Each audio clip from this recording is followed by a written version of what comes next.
احنا قدرنا نحدد نوع الخزنه ومكانها من خلال عميل لينا دخل بيت نصل قبل كده. يعني انت هتخش البيت بشكل طبيعي. هتعزمني يعني؟ هي متعوده تعمل حفله في نهايه كل سيمينار.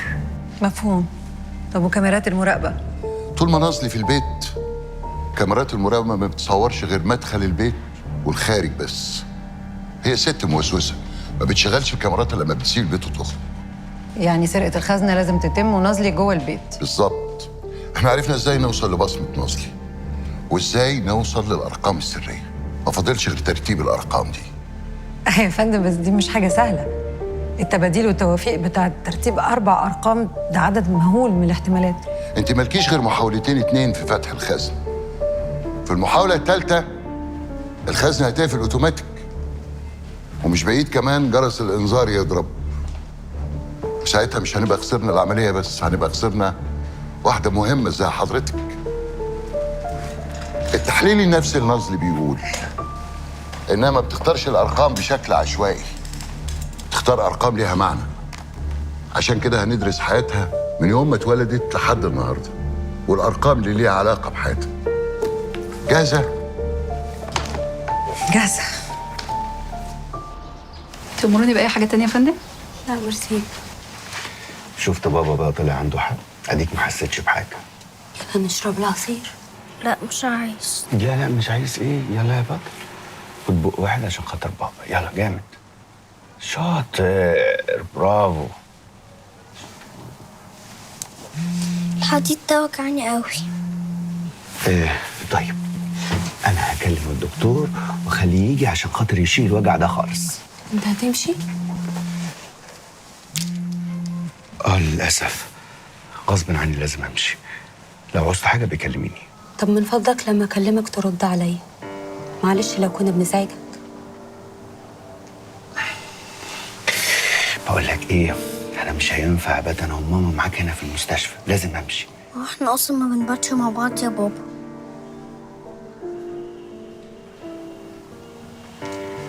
اول ما تفتح عينك الصبح هتلاقيني قدامك.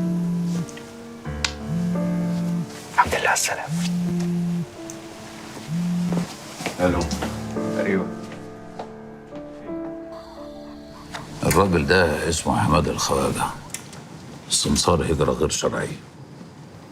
هو انا مش هخش بشكل شرعي؟ يعني اللي في ظروفك بيبقى صعب انه يجيب تأشيرة، ودخولك بطريقة غير شرعية هيفيدك في عمليتك هناك. مفهوم. كلمت طارق؟ حصل يا فندم، ووصلت له ان انا بحاول اروح له باي طريقه. ابعت له النهارده وقول له انك لقيت سكة وهتكون عنده قريب، واعمل زيارة للأخ حماد الخواجة وفهمه انك عايز تسافر في أسرع وقت. تمام سيادة. راجع الخطة بقى معايا. لما هوصل باذن الله عند طارق اروح اشتغل عنده في المطعم زي ما اتفقنا، وعن طريق طارق هتعرف على عدنان مظلوم صاحب شركه التوريدات اللي بيشتغل مع مطعم طارق، ومنه هوصل لداوود ابو موسى مدخلي للشبكه. الشبكة دي كشفت عمار واتحفظت عليه. ازاي؟ ما نعرفش كل التفاصيل، لكن اللي احنا متأكدين منه إن إيزاك هو اللي حط الخطة وريكاردو هو اللي نفذ. عمار كان لغز كبير قوي محدش يعرف عنه حاجة، لكن المجموعة دي عرفت اسمه وشكله ومكانه وخطفته.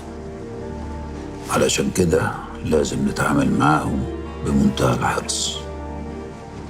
يا فندم الناس دي ما ينفعش تتساب، لازم يتحاسبوا على اللي عملوه. واحنا ما بنسيبش رجالتنا يا سيف. روح انت اقعد مع اهلك وفهمهم انك مسافر قريب. حاضر. وما تشيلش اهم حكايه عمار، ركز انت على عمليتك. ده كل اللي نعرفه عن نظلي من الالف للياء. وارد طبعا تبقى في معلومات تانية ما نعرفهاش. لما وارد المعلومات دي تبقى هي المفتاح للرقم السري بتاع الخزنة. وارد، ممكن طبعا. طب والحل؟ خلينا نركز على المعلومات اللي معانا دلوقتي. انت تقومي تنامي لك ساعتين وبعدين نرجع نتمرن على استخدام المعلومات دي في الوصول للرقم السري. أي جهد زيادة هيبقى تضييع للوقت. عن إذن حضرتك. اتفضلي.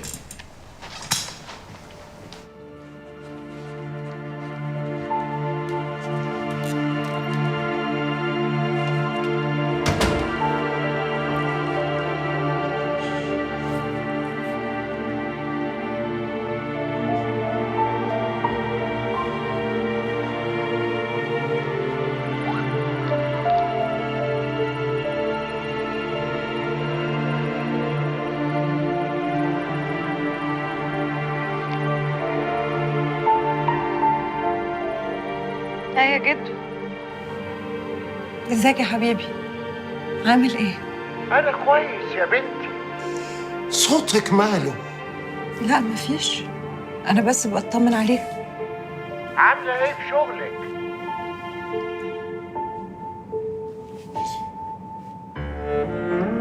كنت عايز أسألك على حاجة يا جدو. أيام الحرب كانت بتعدي عليكم أيام تحسوا إن أنتم مش قدها؟ ياه كتير، بس أنا كل ما أفكر إحنا بنحارب ليه وعشان مين أرجع تاني أقف وأبقى أقوى من الأول. دينا خليكي واثقة في نفسك، انت طول عمرك قد المسؤولية. طب يلا بقى علشان الإسماعيلية وحشاني. حاضر حاضر يا جدو، ربنا يخليك ليا يا حبيبي. سلام.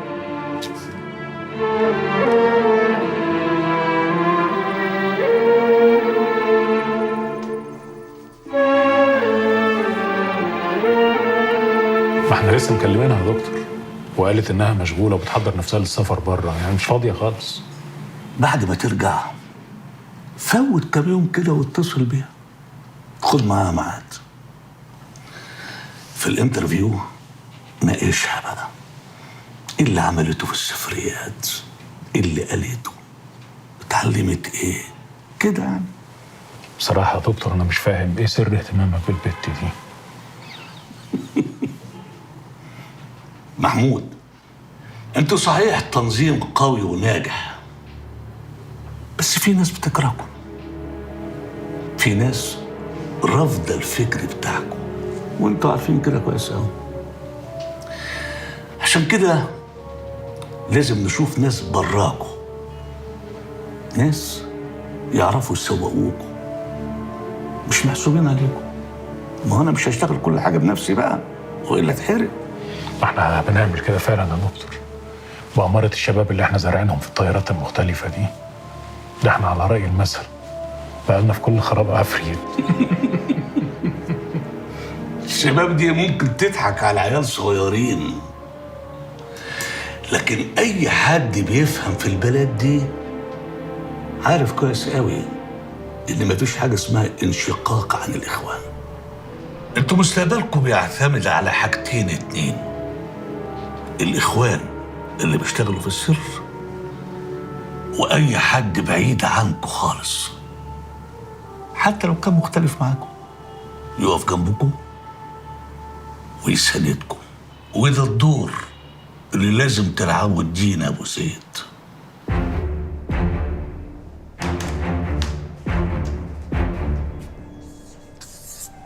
9726. تمام. ترتيبهم 6297 يوم وفاة والدتها. جربي تاني. 9762 عيد ميلاد طليقها. طيب أنا ليا محاولة ثالثة. لا، تالتة مش ليكي، احنا ما نقدرش نغامر، انت عارفه كده كويس. 2697 اليوم اللي قابلت فيه حبيبها التركي اللي مات. هاي بس متأخر.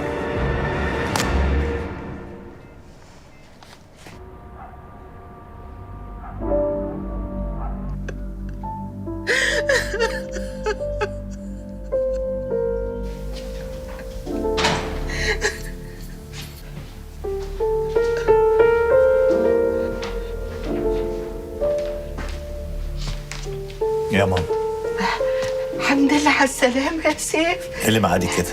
ايه اللي مصحيكي اساسا لحد دلوقتي؟ لا مفيش والله. زيك جيت امتى حبيبي؟ طب ماما انت بتعيطي ولا ايه؟ انا لا بعيط ولا حاجة. لا الراجل اللي جوه ده مزعلك؟ يزعلني ايه؟ ما عملهاش واحنا صغيرين، هيعملها في اخر العمر. بقول لك على حاجه، قربي، انا جايب لك عريس. ادي نفسك عروسة بس انت. ابدا والله يا حبيبي ما تقلقش عليا، ده انا حلمت بامي الله يرحمها.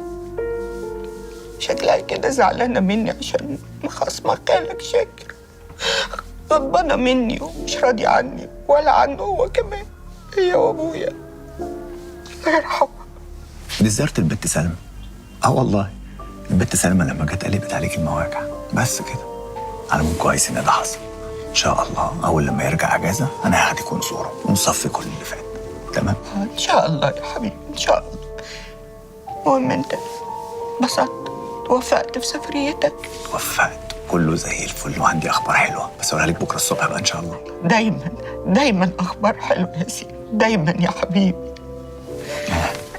رؤتي؟ طبعا طبعا، في ام عندها ابن زيك حبيبي، البصه في وشك تساوي الدنيا وما فيها. طيب ربنا يحميك ويحفظك ويرضى عنك ويرزقك، قادر يا كريم. ويخليك يا رب. أما أعمل لك أكل بقى. لا مش اكلي ولو قادر. النبي لو النبي. انت غاويه شقه. انا اخش انام يا ماما والنبي. ليه؟ ماشي بكره بحكي لك. يلا تصبح على خير. أنت من أهلي. عايز حاجه؟ ربنا يرزقك يا حبيبي، عايزة سلامتك بحق جاه المصطفى.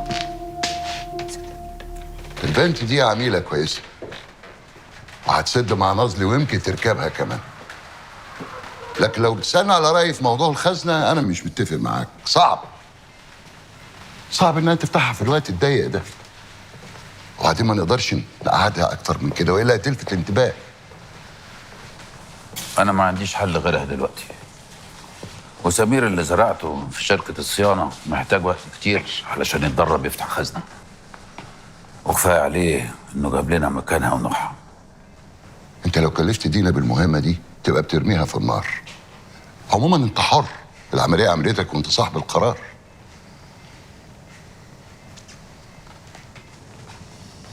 خلاص جاهزة تمشي؟ ما قداميش حل تاني. أنا مش عايزك تشيل هم، وهنتقابل قبل السفر. حاضر. متشكرة جدا يا فندم، واسفة كمان مرة. قلت لك 100 مرة ما تتأسفيش. وسلمي لي على جدك، قولي له فاروق السواجي بيسلم عليك. انت مش رايحة المستشفى دلوقتي؟ حضرتك تعرف جده عبد الله؟ طبعا، عز المعرفة. حاربنا سوا وشفنا الموت انا وهو بدل المرة 10. في الاستنزاف كنا بنعدي سينا، نخطف العساكر والظباط ونرجع انا وهو لوحدينا. بخليه يحكي لك. طب حضرتك ما قلتليش من الاول ليه؟ كانش ينفع يا دينا. يلا شد حيلك وارفعي راس انا وجدك. ربنا معاكي. شكرا. عن اذنكم. اتفضلي. لآخر مرة بقولها لك يا رفعت، دينا مش جاهزة للمهمة دي. ربنا يديله الصحة ومديلنا في عمره. الصهاينة كانوا مسمينه الشبح من اللي عملوا فيهم. بس عمرك ما حكيت لي عنه يا جدو. كان واخد علينا عهد على طول، لا نجيب سيرته ولا نقول اسمه قدام حد. انت هتشوفيه تاني؟ مش عارف، جايز. طب لو شفتيه قولي له جدي بيقول لك الله يكبر بخاطرك ويرفع راسك دنيا واخره زي ما رفعت راسي قدام بنتي. انا راسي مرفوعه بحضرتك طول الوقت يا جدو، وسط كل الناس. انا اللي خايفه ما اعرفش ارفع راسك واغلط. خايفه ما بقاش قدها يا جدو. اوعي تقولي كده يا بنت، انت هتفضلي كبيره في عينيا على طول. بس احنا بني ادمين ولازم نخاف، بس الخوف لازم يمشينا واحنا محرصين، ما يوقفناش في مكان واحد. احنا طول عمرنا هنغلط، بس المهم نعرف غلطنا ونحاول نصلحه ونتعلم منه. طب مش يلا بينا بقى يا جدو؟ انت عجبتك قعدة المستشفى؟ انت صدقت ولا ايه؟ يلا. ما تخليني اقعد يومين كمان هنا، اصل الاكل هنا احلى من اكل امك.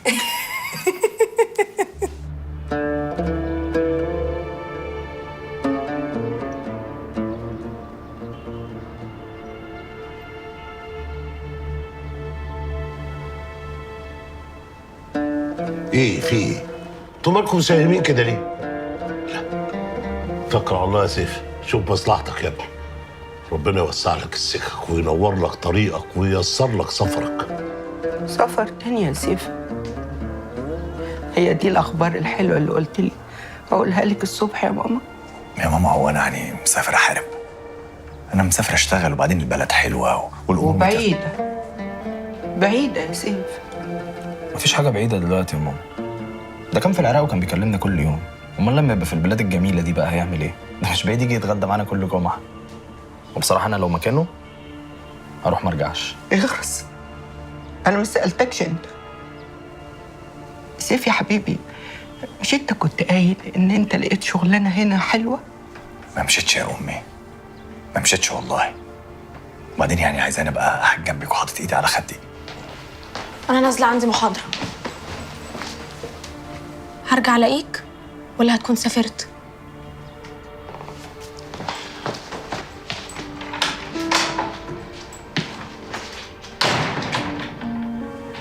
يا امي والله فرصه كويسه جدا. الراجل بيحبني وهيشغلني في المطعم بتاعه، هيدخلني البلد شرعي. وبعدين انا ليا جمايل عليه من ايام العراق، يعني كل حاجه متيسره باذن الله. يا ابني توكل على الله. بص يا سيف، احنا ما يهمناش غير انك تكون مبسوط ومرتاح، مش كده عادي؟ هو ما ينفعش يكون مبسوط ومرتاح وهو في حضن أمه؟ وتتبسطوا يعني لما أموت من غير ما أشوفه؟ لا اله الا الله. الاعمار بيد الله يا عايده. ملوش عايز الكلام ده دلوقتي. الله يا ستي، ربنا يبارك في عمرك وعمره وتفضلوا في حضن بعض على طول لغايه ما تزهقوا. سفر امتى يا سيف؟ الراجل خد مني الباسبور ويعني بيشوف لي الفيزا اهو. كمان؟ انتوا جهزتوا كل حاجة؟ يعني كلها كام يوم وهتسافر؟ لا حول ولا قوه الا بالله. جرى ايه يا عايده؟ هو في ايه؟ خلاص يا منهم، خلاص. أنا هقوم عشان ترتاحوا مني خالص.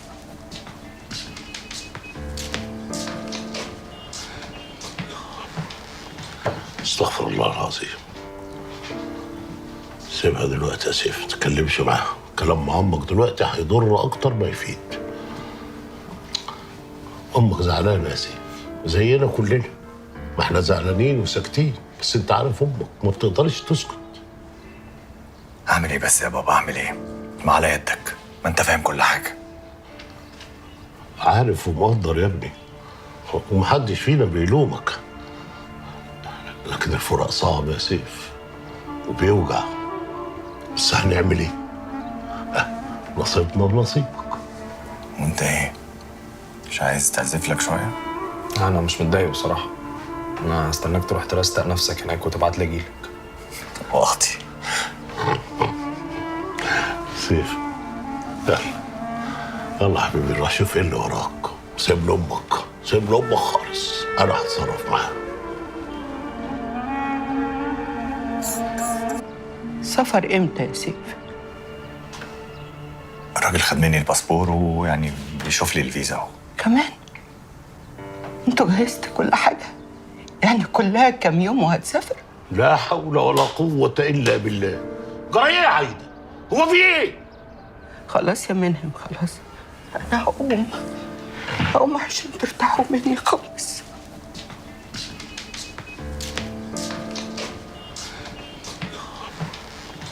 استغفر الله العظيم. سيبها دلوقتي يا سيف، ما تتكلمش معاها. كلام مع امك دلوقتي هيضر اكتر ما يفيد.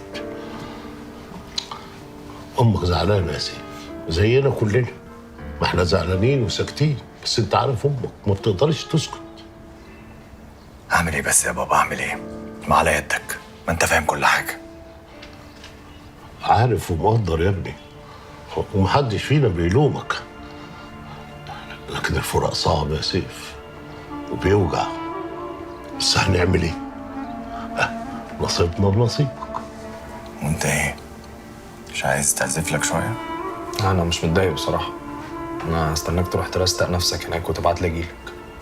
واختي سيف، يلا يلا حبيبي، روح شوف ايه اللي وراك.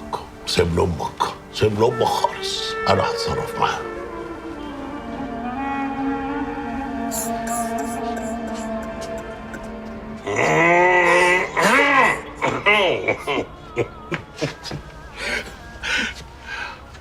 استغفر الله العظيم.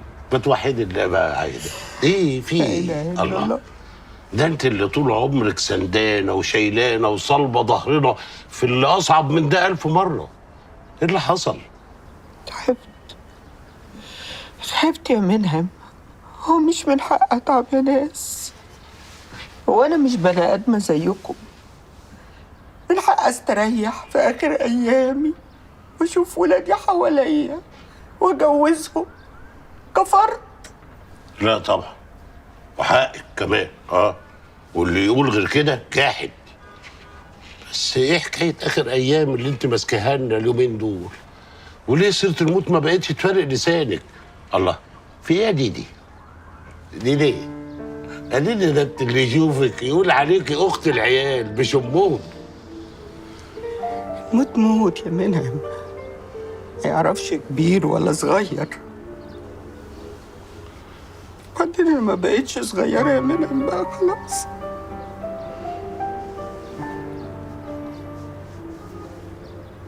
عايده، انت مخبيه عليا حاجه؟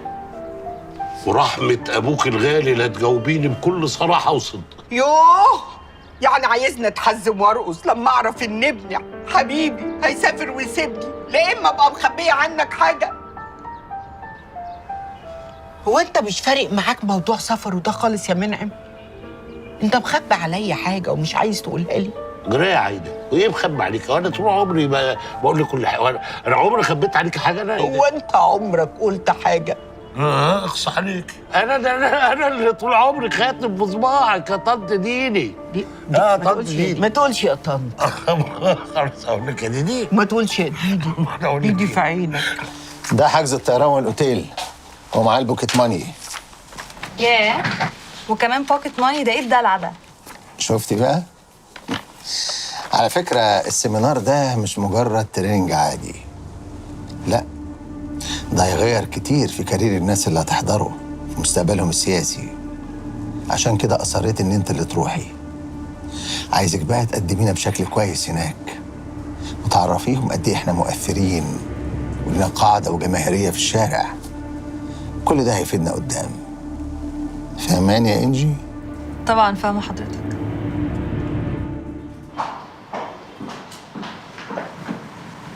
اهلا نادين. ازاي حضرتك؟ الحمد لله.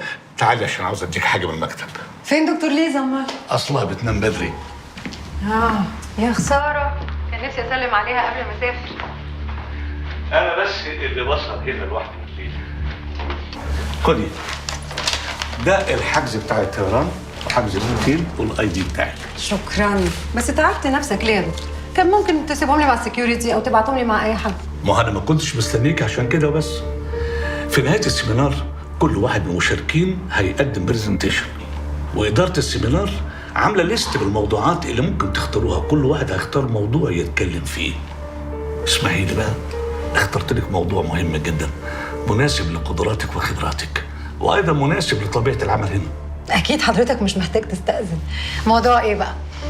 الاسلام السياسي. موضوع كبير وطويل ومعقد، صعب يتلم في برزنتيشن صغيره. هم عاوزين نتكلموا عن الاسلام السياسي المعاصر، وعاوزين يركزوا على تجربه اردوغان بالذات والاخوان المسلمين. ده بحث انا كنت كتبته من سنتين في الموضوع ده بالذات. في بعض من المعلومات مهمه جدا ممكن تستفيدي بيها. انت مش ملزمه ان يفرض عليك الراي البحثي بتاعي، انت حر. بس انا قلت دي تسهيل يعني. يا سلام على التواضع يا دكتور، يا سلام. يعني انا هطلع بكونكلوجن احسن من اللي حضرتك طلعت بيه؟ الحقيقه ان تجربه اردوغان دي غيرت مفهوم الغرب كله عن الحكم الاسلامي ودفعتهم انهم يدرسوه. صحيح جدا. هو الصراحه اثبت في وقت قليل ان نظام الحكم الاسلامي ممكن يبقى احسن لهم من اي نظام حكم تاني. وانا متابعه اراء الديمقراطيات العريقه فيه، هم شايفينه رول موديل، خاصه في موضوع صراع بين الاديان. يعني هم شايفينه ممكن يفض الاشتباك ما بين العالم الاسلامي وما بين المسيحيه الغربيه وما بين اليهوديه واسرائيل. بالظبط كده. ده اللي خلاني انا اخترت الموضوع ده بالذات. جود لك.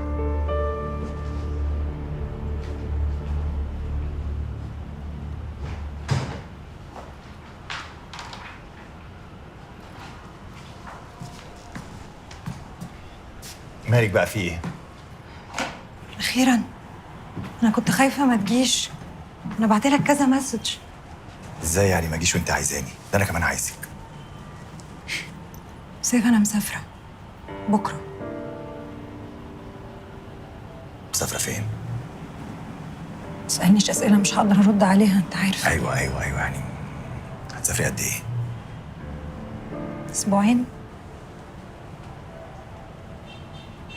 اسبوعين؟ طب وانا عايش ازاي الاسبوعين دول؟ انا مالي دخت كده ايه؟ ايه الغلاسه دي يا سيف؟ ايه يا دينا؟ دول اسبوعين يعدوا هوا. انا مش عايزه اسيبك يا اخي. يا حبيبتي انت سبتيني 5 سنين قبل كده، ما كانتش على اسبوعين يعني. بس مش نفس الحاجه. ال5 سنين دول انا كنت متعودت ان انت مش موجود في حياتي اصلا. واحنا عارفين نتقابل. احنا بنتقابل سرقه. هنا زي هناك. لا، هنا مش زي هناك. وانت قريب هنا انا بنام، بحس بالامان، ببقى مطمنه. سيف اوعدني ان انا هرجع الاقيك مستنيني. بصراحه يعني انا مش هقدر اوعدك لان اسبوعين كتير وانا في ناس متكلمين عليا وما اقدرش اقعد اكتر من كده من غير جواز. اوعدني. طبعا انا ما اقدرش اعيش من غيرك. صحيح. انت كنت عايزني في ايه؟ ما قلتش ان انا عايزك. مالك انت موهومه ولا ايه؟ ده وهم والله وهم. مش عارفه مالي والله، مقبوضه. عايز انبهك لحاجتين. اول حاجه نصلي، ما تخافيش منها، انا عارف ومتاكد انك جاهزه لها وهتقدري تاكليها. الاهم ما تسيبيش اي حاجه مهما كانت تخليكي تفقدي تركيزك. هي دي اللحظه اللي هم مستنيينها. لا، لو على كده هيستنوا كتير يا فندم. تاني حاجه السيمينار نفسه، مين الحاضرين وتصنيفك ليهم، ومين المحاضرين وكل واحد اتكلم في ايه بالظبط، وتقييمك لطبيعه عمله الحقيقيه، وطبعا تصرفاته اثناء السيمينار. كل ده هيساعدنا بعد كده. ما تقلقش يا فندم، انا هجيب لحضرتك كل المعلومات المطلوبه. بالنسبه للحاجه اللي عند نازلي، انسي الموضوع ده، انا هتصرف. ازاي يا فندم؟ ده انا ما تشغليش نفسك، ركزي انت بس في مهمتك. اتكلي على الله، ربنا معاكي. لا اله الا الله يا فندم. محمد رسول الله.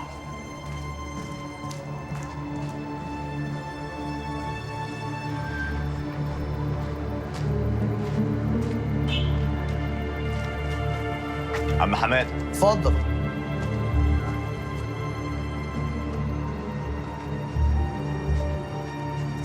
السلام عليكم. السلام عليكم. سلام ورحمة الله. الرئيس حماده. رئيس حماده. خش. ماشي. ايه يا عم حماده كميه الامن والتفتيش ده؟ هو النهارده عيد الشرطه ولا ايه؟ معلش يا نجم، شغلانتنا كده لازم نحرص. شيكي قال لي انك مستعجل. والنبي. احنا في العاده بناخد 40,000 والمستعجل 50، لكن لخاطره هنحاسبك العاده زي المستعجل، وبعد ما تعد الفلوس وتعد بعدها 73 ساعه. عد قد ايه؟ 73 ساعه. 73. تلاقي نفسك في محطه الوصول في بنت. انا ايه بس اللي هيوديني بنت يا عم حماد؟ انا عايز اروح اوروبا. بنت يعني حاجه كده زي جنود سيدنا سليمان. في منت. هي دي. ماشي، بس انت مش شايف يعني ان 40,000 كتير؟ امال لو هتدخلني شرعي بقى كنت خدت مني كام؟ جرايه يا نجم، انت مفكرنا هرميك في البحر واسيبك زي المقاطع التانيين ما بيعملوا ولا ايه؟ امال ايه؟ ده انت هتسافر معزز مكرم من هنا لسوريا، وبعدين هتعدي الحدود لتركيا، وهناك هتلاقي رجاله ياخدوك لمحطه الوصول زي الباشا. مش شرع صحيح، بس حاجه ايه؟ فيرست كلاس. قلت ايه؟ والله يعني لاجل وشك السمح ده واللغه اللي عندك دي انا موافق. يلا توكلنا على الله. حبيبي يا نجم. السلام عليكم. سلام. السلام عليكم. سلامة. سيبه ياض. السلام عليكم. ليك عندي مكنه حلاقه والله تظبط لك جدون العجله ده. عدي خفيف. ماشي.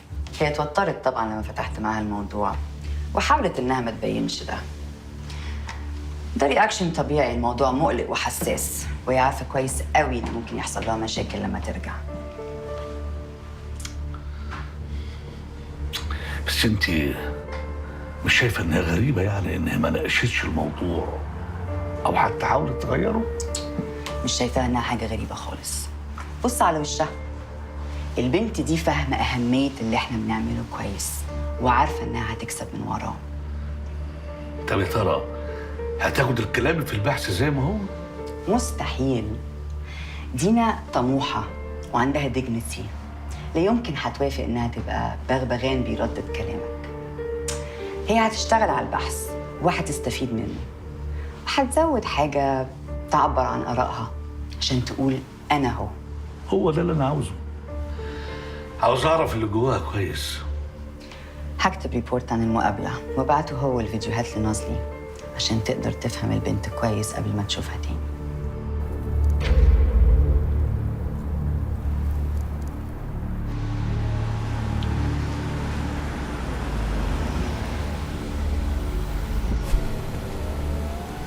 الحمد لله على السلامة يا معالي الوزير. هلا نازلي، شلونك؟ عساكي بخير؟ ده اعتمد على الحاجة اللي جايبها لي معاك. ما تضيعين الوقت أبدا يا نازلي.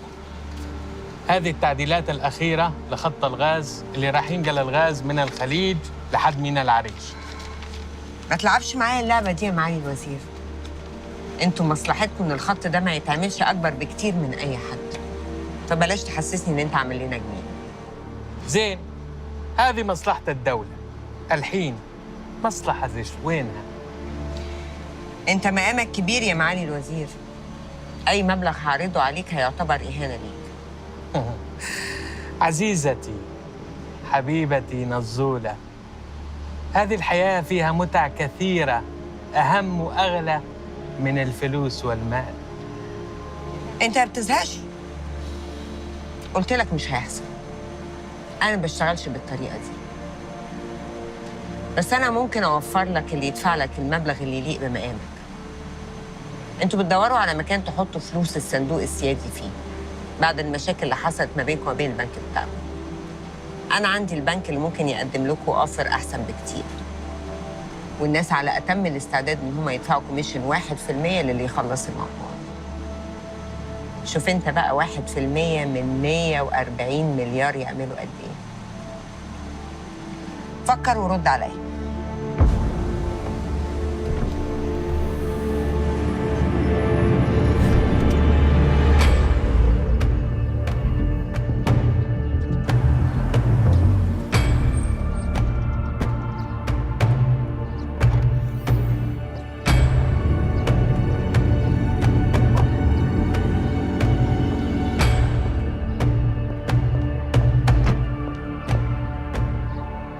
Hello.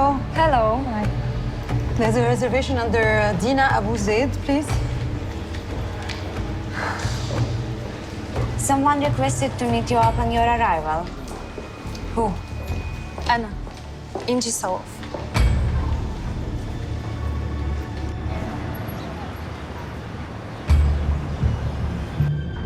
Hello, madam.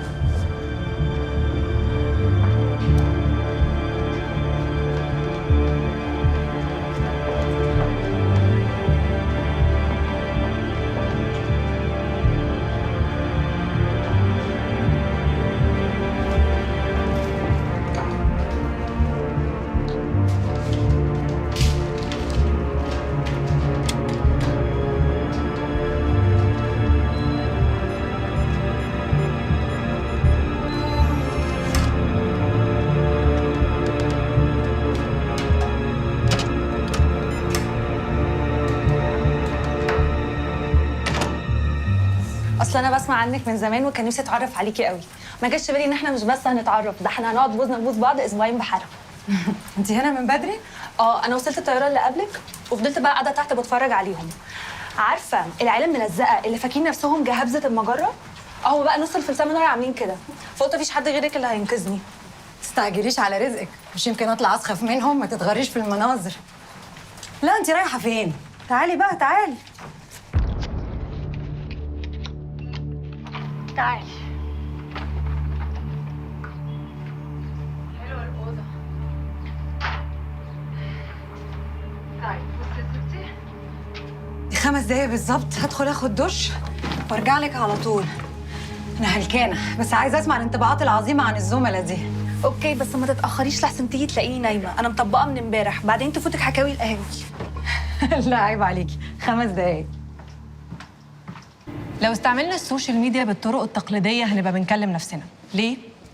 انت حد عايز الناس تتأثر بكلامك وتعمل له شير، جميل، بس عشان ده يحصل لازم الناس تحب كلامك. يعني مثلا لو اتكلمت في السياسة محدش هيهتم بيه غير اللي بيحب السياسة، بس في حاجات الناس كلها بتحبها. الضحك لازم يبقى دمك خفيف ايا كان اللي انت بتتكلم فيه، تبقى جريء وصادم عشان الناس تنتبه وتهتم ليك. اسمحي لي معلش. اتفضلي. اللي بتقوليه ده طريقه الجرايد الصفراء. يعني انا مثلا لو عايزه الناس تتلم على صفحتي هحط صور عريانه مثلا والناس هتلم على صفحتي، صح؟ بس هيبقى منظري ايه ساعتها؟ على فكرة يا إنجي، التابلويد دي صحافة معروفة في العالم كله ومش زي مصر خالص، ومش شرط عشان نوصل رسالة يبقى نعمل حاجة تقل مننا أو من أخلاقنا، لا بالعكس، إحنا ممكن نوصل الرسالة اللي إحنا عايزينها بطرق محترمة جدا وبرضه نوصل لأكبر عدد من الناس، مش مشكلة خالص يعني. سيف، حقك عليا يا سيف، والله ما كان قصدي انكد عليك ولا بوظ عليك فرحتك بالسفرية، غصب عني. أنا كمان يوم غصب عني. هو أنا يعني مش عايز أقعد تحت رجليكي طول الوقت. لا يا حبيبي، مستقبلك سافر بالسلامة، هترجع لي سالم غانم إن شاء الله. ربنا يهونها عليك وعليا يا ابني. بقول لك إيه، بص لمستقبلك، ارمي كل اللي حصل ده من ورا ظهرك، ها؟ يلا حبيبي ركز في اللي أنت رايح تعمله يا حبيبي. أنت خارجة ولا إيه؟ مسافرة برضه، أنا كمان مسافرة. امال ليه الدخله دي يا ماما؟ هتقابلني يا طيار. ماشي.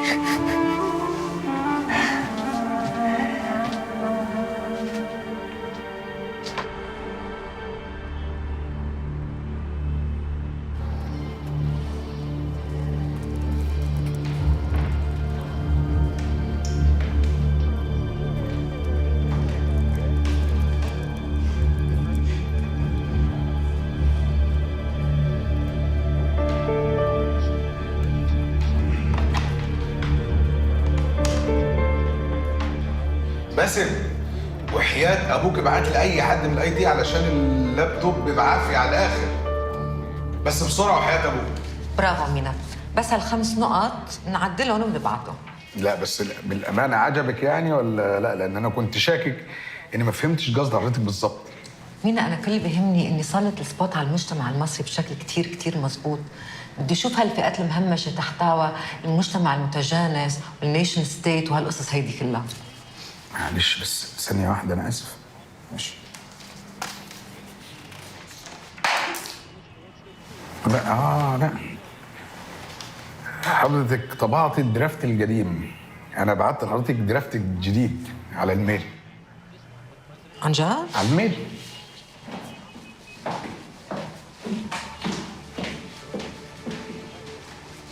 متين بعته؟ من ساعة. ايه مظبوط هيو. دقيقة بس تشوف. بيرفكت. هي بس النقطة الخامسة تبعت النيشن ستيت اللي بدها تتعدل وبنبعت على طول. طب استاذن سعادتك بس اعدله على الجهاز عندك، لان الجهاز عندي بتوع الاي تي بيصلحوه. شو ارتاح؟ شو ماله اللابتوب تبعك؟ بيقولوا فيروس ولازم يتفرمط، والموضوع ده هياخد لحد بكره. انت عارفه بتوع الاي تي يومهم بسنه. ايه بدك تستعجلهم؟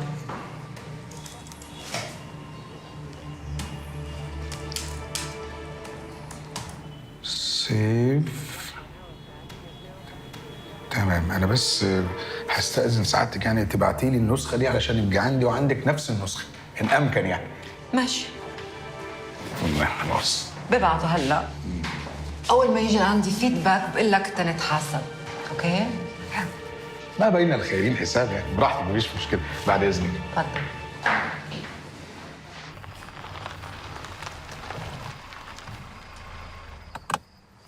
بص يا باشا، معظم اللي شغالين في المكتب على باب الله زي حالاتي كده بياكلوا عيش والسلام.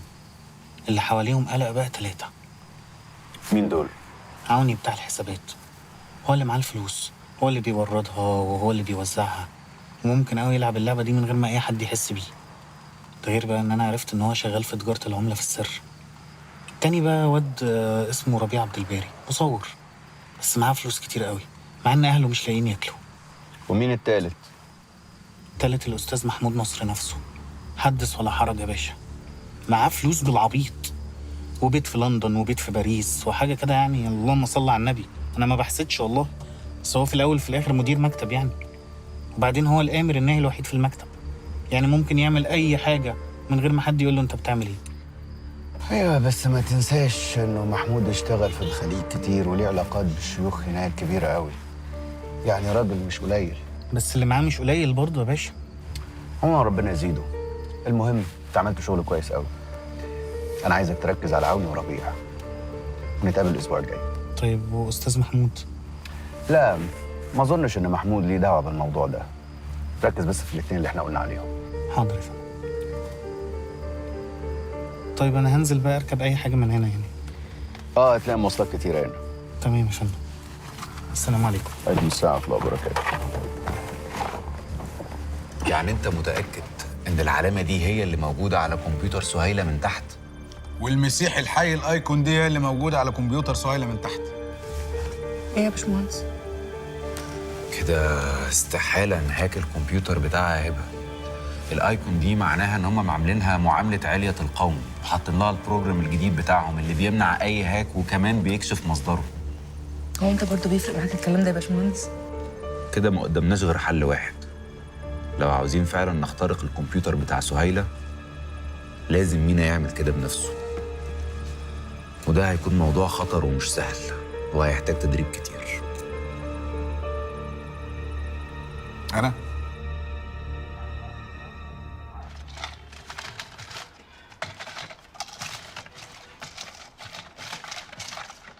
كنت ناسيه في الحمام يا عايده. اصلي مصدعه. مصدعه؟ وانا مبلط سيراميك يا ماما؟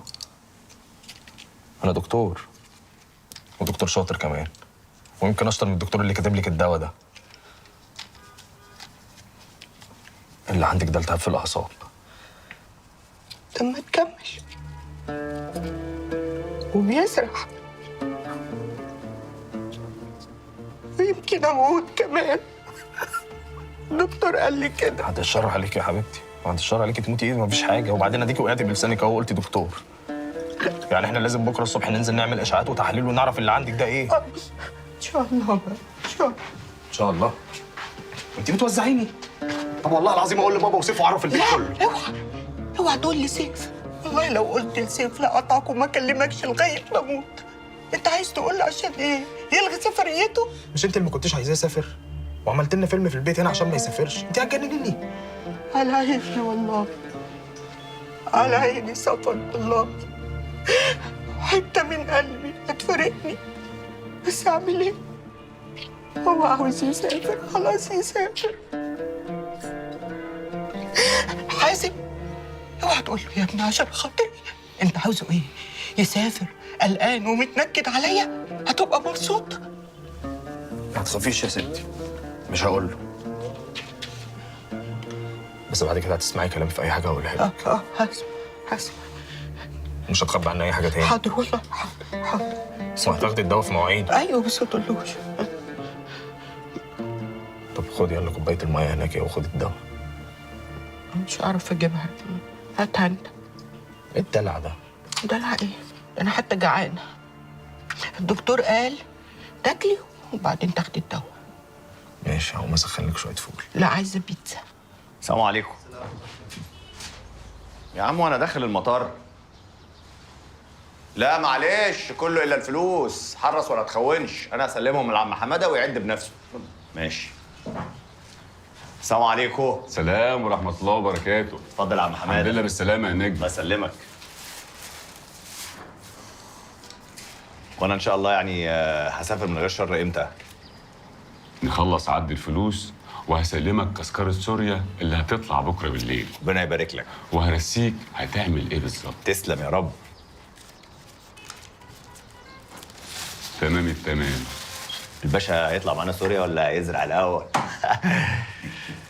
منورين يا رجاله. السفر امتى بقى ان شاء الله؟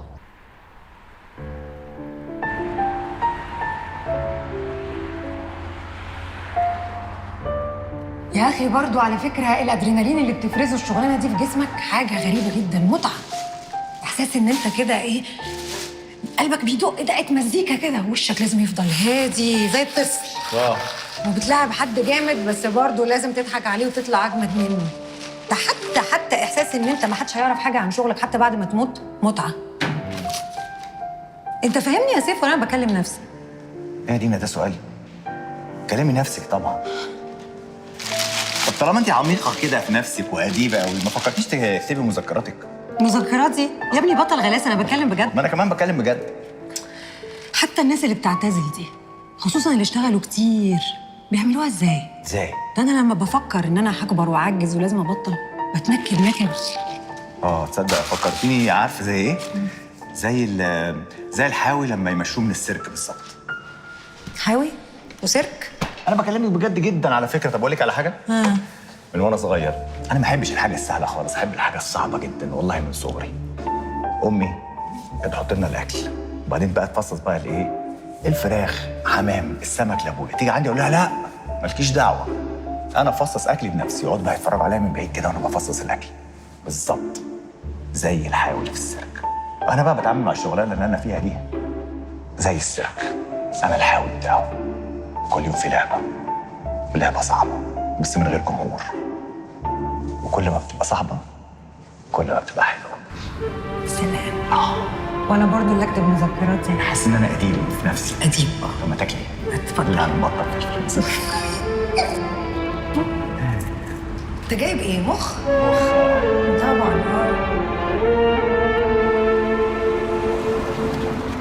ما تقلقش على سيف.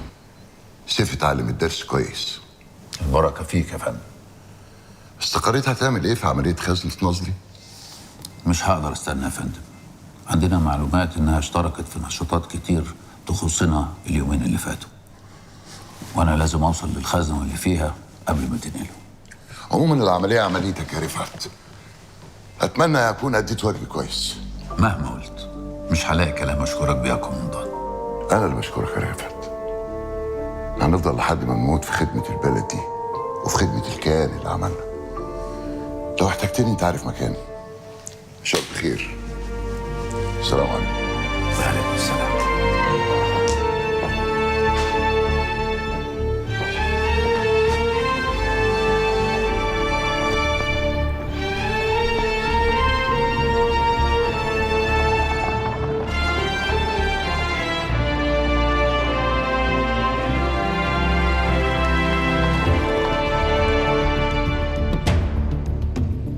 ومهما حصل وبعدنا وكل واحد فينا راح في سكة، هيجي اليوم اللي أكيد هنتجمع تاني، وهتحكي لي على كل حاجة كنت عايزة تقولها لي. بحبك.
يا قلبك يا شيخة، 3 سنين ما نزلتيش مصر يا جمانة؟ طب أهلك ما بيوحشوكيش؟ لا طبعا يا بنتي، ما انا ببعت لهم وبيجوا يزوروني هنا كل سنه. بس بيني وبينك انا اخر مره نزلت فيها مصر ما اتبسطتش خالص. معرفش، حسيت كده من كل الناس اللي حواليا مصريين نفسهم مش مبسوطين. عندهم حق بصراحه، حال البلد ما يفسدش حد خالص. ده احنا عايشين فيها كاننا مخطوفين مستنيين حد ينقذنا. يا بنات الوضع ده مش هيستمر كتير. التغيير في مصر جاي خلاص، والنظام على قد ما يبان جامد من بره ده بقى عامل زي الشجره العجوزه الضخمه. شكلها يخضك بس في الاخر شويه هوا يطيروه. وهم سايبين لنا اي شويه هوا يعدوا؟ لا مش دي القصه بس.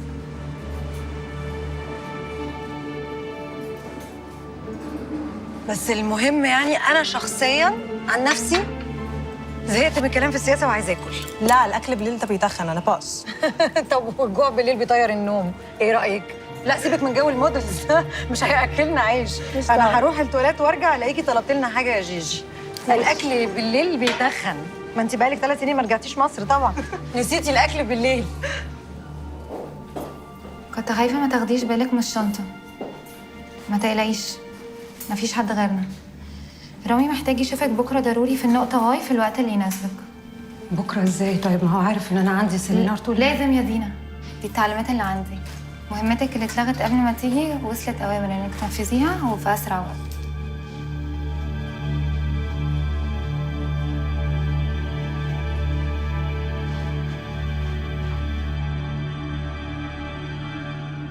ده الباسبور بتاعك وفيه التذكرة وعليه تأشيرة زيارة لمدة شهر، وغالبا مش هتقعد كل المدة دي. السفر يوم الجمعة على طول كده؟ الأحداث بتتصارع أكتر مما تتخيل. الدكتور هشام مسافر وراجع كمان يومين، وأكيد هتقابله هناك. عايزك بقى تطور رقبتي قدامه وتحسسه إني عرفت ربي بجد وإن معايا رجالة. إيه؟ مالك خايف ليه؟ أنت هناك هتبقى في وسط إخوانك وحبايبك. أنا مش خايف من اللي هناك، أنا بصراحة أنا شايل هم اللي هنا، لأن هم لو عرفوا. ما تخافش من حاجة يا عبد الرحمن، ما تخافش. أنت هناك هتقعد مع أحد القيادات الكبيرة أوي، وهتقعد كمان مع ضابط في الجهاز هناك.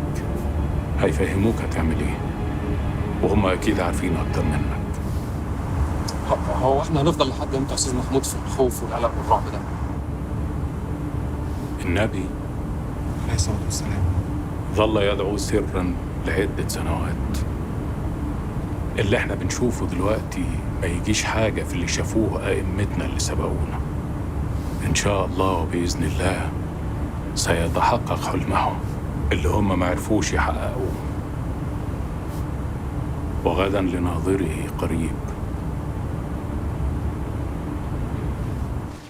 تقلنا في الأكل جامد احنا، أنا مش عارفة نصحى بكرة الصبح ازاي. يا ستي الواحد بيعيشها مرة واحدة، نعيشها على مزاجنا بقى. لا يا جمادي كده امال يا جمادي، امال بكرة هتعملي فيا ايه؟ ده أنا بكرة محضرة لك حتة سهرة تقعدي تحلفي بيها العمر كله. سهرة ايه؟ سهرة ايه؟ منسوكات، منسوكات ورايا منسوكات. بنوي يا قطة، بنوي استعدي. حاضر. ازيك يا هشام؟ جبت ريبورت الجديد؟ بالتأكيد.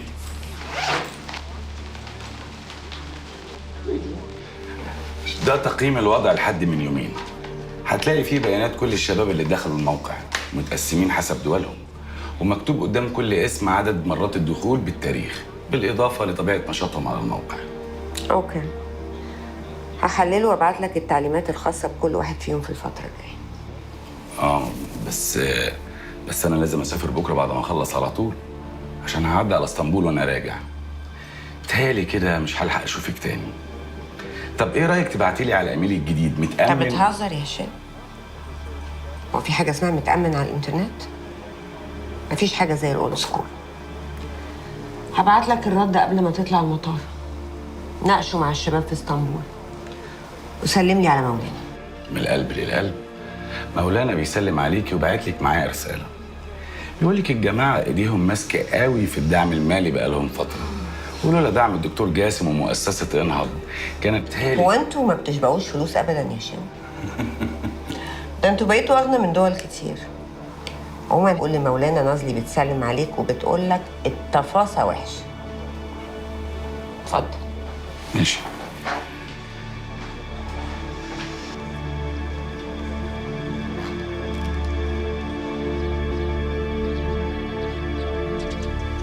يا دي النيله، هم ايه عاملين زي الجراد بيطلعوا في اي حته؟ ايه يا حبيبتي، مين مضايقك على الصبح؟ شوفي مين اللي هيعمل برزنتيشن النهارده. مين؟ لسه ما قريتش. هشام الزناتي، مؤسس اكاديميه فنون التغيير وجوز بنت الشيخ يوسف. الله، الشيخ يوسف بتاع الاخوان؟ امال انا بتكلم في ايه؟ التغيير في الدول الديمقراطية له آليات: انتخابات حرة ونزيهة وتداول سلمي للسلطة، صح كده؟ لكن في البلاد القمعية اللي زي بلادنا كده الأوبشن ده مش موجود. من هنا جت فكرة المؤسسة بتاعتنا.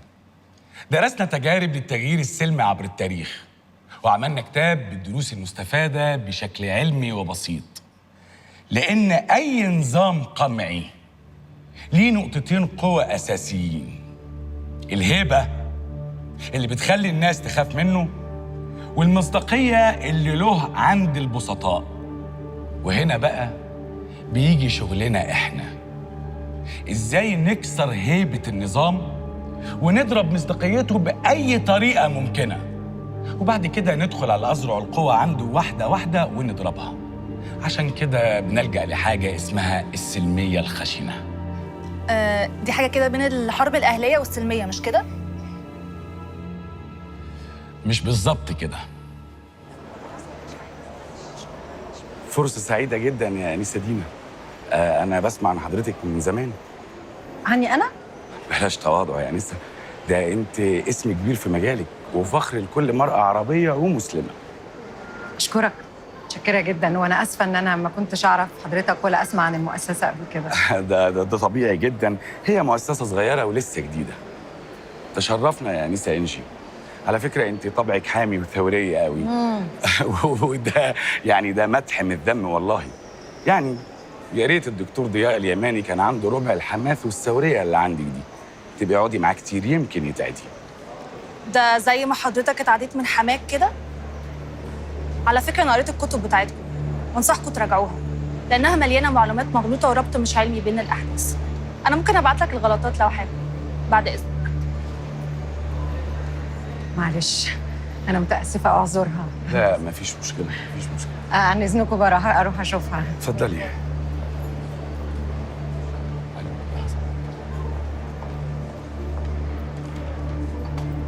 ايه يا بنتي، مش هتهدي بقى؟ كل يوم مشكله جديده مع حد جديد. اهدي شويه، انت طايحه في الناس كده. الناس هتاخد عنك انطباع عامل ازاي؟ انت على اخر السيمينار هيبقى عندك 25,000 مشكله. والله يا دينا انا مش جايه هنا عشان اعجب حد، انا جايه هنا عشان اتعلم حاجه مفيده. ولو شفت حاجه غلط بتحصل هقول، حتى لو 20,000 مره في اليوم الواحد برضه هقول. ماشي. اخ منك اخ. 25,000. اوكي، سلام. والمكان؟ طالما ما قالتش حاجه يبقى زي ما هو. طبعا انت عارف هتعمل ايه. هو هيوصل النهارده على الساعه 8 9 بالليل كده. مش عايز اوصيك يا حسام، ما يغيبش عن عينك لحظه من ساعه ما يوصل، من غير ما يحس طبعا. ها، سيف العربي ده مش ابن امبارح، مراقبته لازم تبقى بميزان. عارف علم وينفذ. تمام، وانا هخلص اللي ورايا هنا وهحصلك عشان اتابع المهمه بنفسي. ماشي، ربنا معاك.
يلا بينا. انت لسه ما لبستيش؟ هنتأخر كده. لا معلش انا مش هقدر اخرج النهارده، انا هقعد اقرا شويه وبعدين انام. ده لعب عيال بقى. احنا مش كنا متفقين يا بنتي؟ ايه يا انجي مالك؟ متغيرة معايا ليه؟ كان حصل ايه يعني؟ انت مش شايفة ان انا بس بحاول امنعك تأذي نفسك؟ اللي بيحاول يرضي كل الناس منافق يا دينا، مش شاطر ولا ذكي ولا حتى دبلوماسي. الحق بيزعل ناس ويضايق ناس، فمع احترامي يعني انا مش محتاجه نصايحك دي لاني عارفاها كويس. خلاص براحتك يا انجي، وليكي عندي مش هفتح بقي تاني معاكي بكلمة لحد آخر السفرية، بس لآخر مرة وعن تجربة. انت كده بتأذي نفسك وهتخسري ناس كتير جدا. أنا بشتغل مع الناس دي من زمان وعارفاهم كويس قوي. وانا مش مستنيه منهم حاجه يا دينا. وعلى فكره فرص الشغل اللي زي اللي انت فيها دي اتعرضت عليا اكتر من مره ورفضتها. ليه بقى؟ بنشتغل في المخدرات ولا في الدعارة؟ انا ما قلتش كده، بس انا بحب ابقى حرة نفسي ورأيي من دماغي. كنت فاكره ان انت زيي، وده اصلا سبب اعجابي بيكي من زمان. اني كنت فاكره انك قدرتي تعملي اللي انا ما قدرتش عليه، اشتغلتي معاهم وفضلتي حرة نفسك ورأيك من دماغك.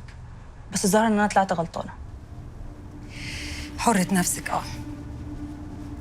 بصي يا انجي، انا ما حدش يخليني اعمل حاجه انا مش مقتنعه بيها. حرة نفسي دي مش معناها ان انا انزل الوش في الناس يمين وشمال. الصراحه المطلقه ما بتنفعش على طول ومش مع كل الناس. قلت لك من الاول ان احنا مختلفين. كفايه كلام لحد هنا عشان ما حدش فينا يزعل من التاني. صح. يلا عشان تلحقي الخروجه بتاعتك. تمام. انجوي. اي ويل. تصبحي على خير.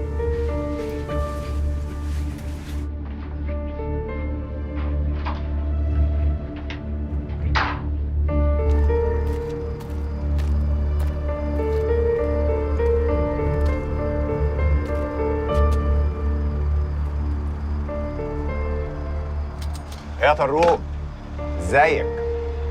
لسه واصل والحمد لله. الله يسلمك. هو انا اعرف يعني اروح في حته من غيرك؟ قول لي بقى اجيلك فين؟ انت هتجيلي؟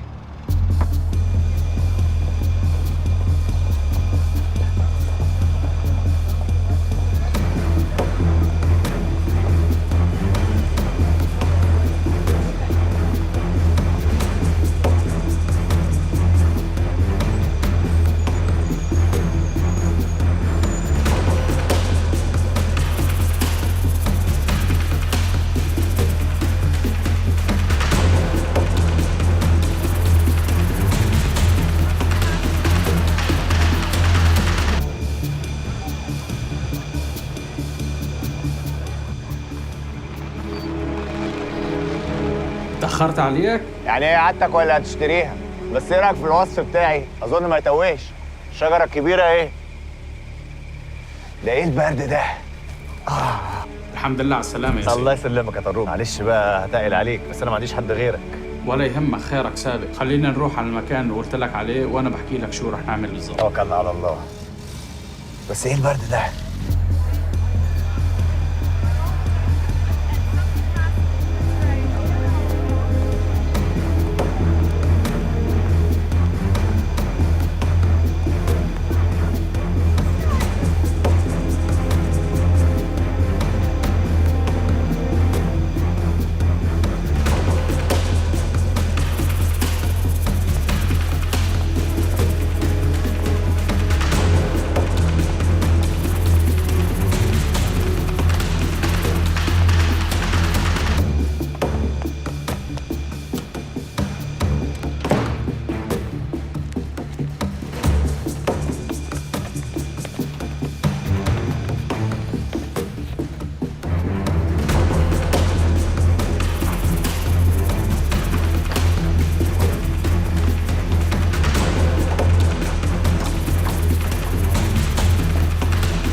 ليك وحشة يا رامي بيه.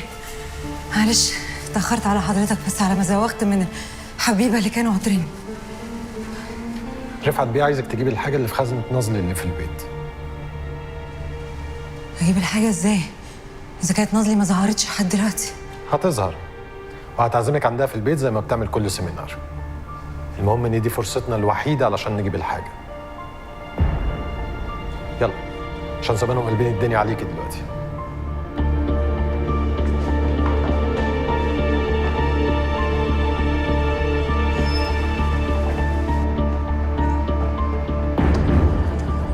المكان هون أكيد ما بليق فيك يا سيف، بس أمان وهذا أهم شيء، لوقت ما نشوف لك طريقة نقعدك فيها بالبلد بشكل قانوني. والميزة هون الشباب ما رح يسألوك لا على ورق ولا وين رحت ولا وين جيت، حتى ما دخلهم بسبب وجودك. الشباب أصحابي ومعرفة وبتعامل معهم من زمان. حالياً حضرت لك أوضة عندهم لوقت ما ربنا يسهل وجهز لك مكان تاني يليق فيك.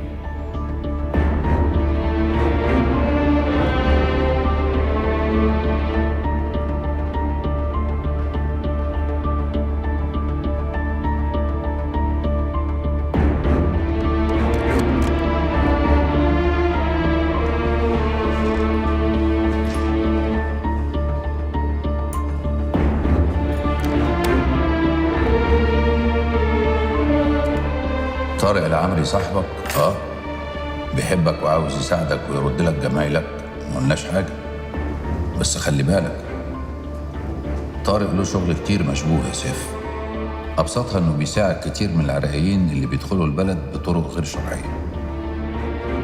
مميزاته انه هيفتح لك ابواب كتير قوي خصوصا في المرحله الاولى، بس في نفس الوقت ممكن يعرضك لمشاكل انت في غنى عنها. علشان كده عايزك تاخد بالك من كل خطوة بتخطيها.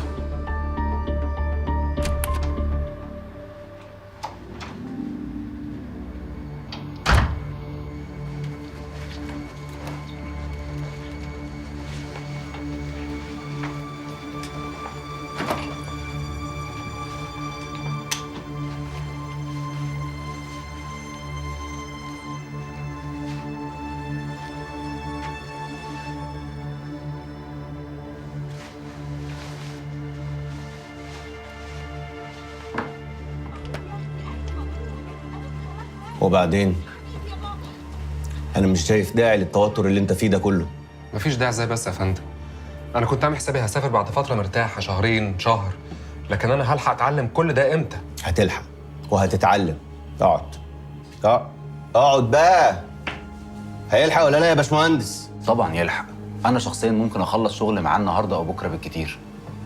الموضوع بسيط جدا، مش مطلوب منك غير انك تبعت ايميل من اي جهاز هناك لايميل معين انا هديهولك على انه السي في شغل، بس في ابسط من كده؟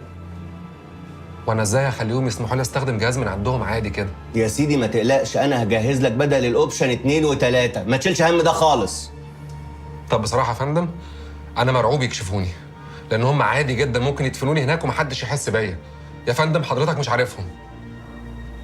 لا انا عارفهم كويس، بس اعرف نفسي اكتر وعارف انت غالي عندنا قد ايه. انا لا يمكن اعرضك للخطر حتى لو هلغي المهمه، ولو انت مش جاهز انا اللي همنعك من السفر.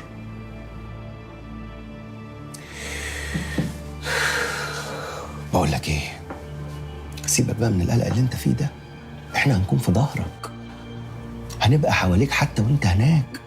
خلاص بقى سيبك من القلق ده عشان تركز. حتى وانا هناك؟ حتى وانت هناك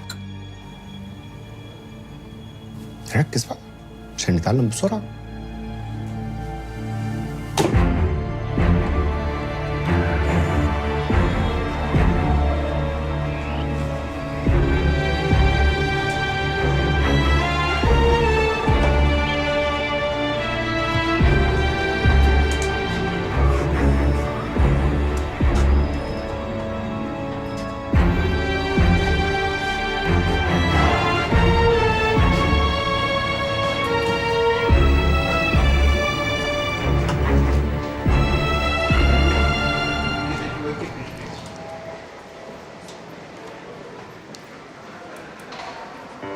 صباح الخير.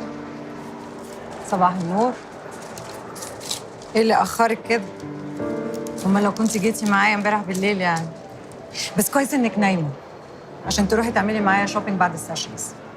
ده مين بقى اللي قال كده؟ انا اللي قلت كده يا ستي. انا ديكتاتور على فكره، ما تخيرش عن الانظمه القمعيه اللي بيحكوا لنا عنها. انجي، احنا من جوه قريبين قوي من بعض. تعالي نشتغل على ده. انا حبيتك، ومش بس حبيتك، انا بحترمك وبقدرك.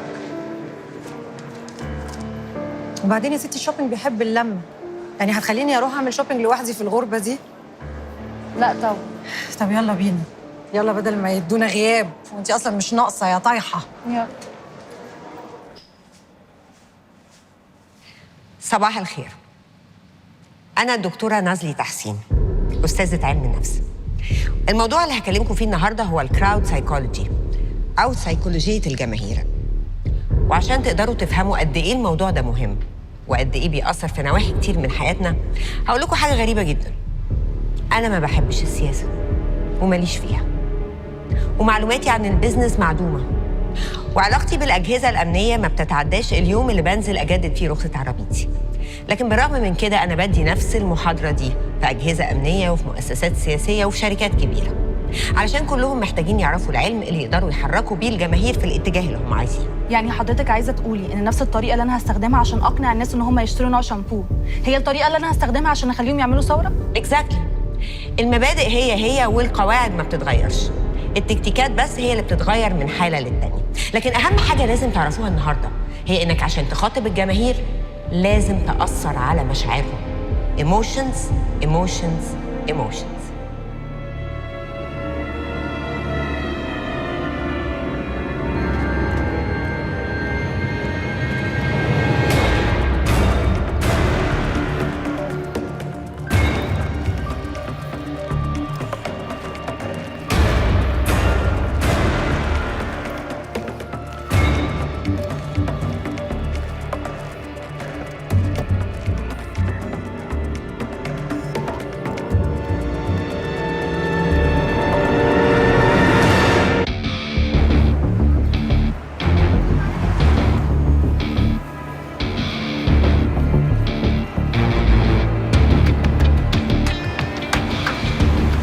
عبد وخاله بيسلموا عليك، اركب. ما تقلقش، اللي وراك دور رجالتنا. بس انت عارف ان طارق اتمسك. امال انا جيت لك ليه؟